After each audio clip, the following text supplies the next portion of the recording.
Detik-detik mencekam Brimob versus OPM di Nabire. Terlibat baku tembak, 2 Jagal, OPM tewas.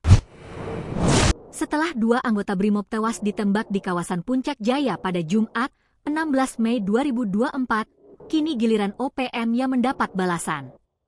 2 anggota dari kelompok kriminal bersenjata, KKB, alias OPM, berinisial MP dan HD, tewas ditembak oleh aparat gabungan Brimob dan personel Polda Papua Tengah di Kabupaten Nabire, Papua Tengah. Keduanya masuk dalam daftar pencarian orang, DPO, Polres Dogiay dan terlibat dalam penyerangan terhadap warga sipil serta anggota TNI Polri.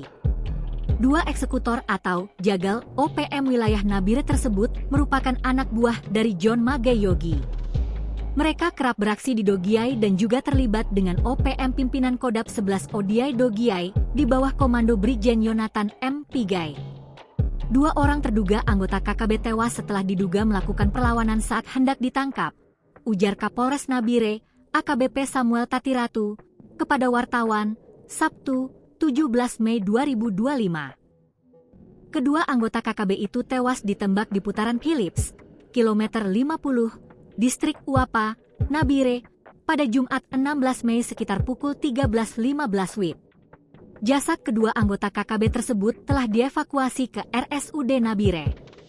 Kedua jenazah langsung dibawa ke RSUD Nabire untuk dilakukan penanganan lebih lanjut dan proses visum lanjutnya.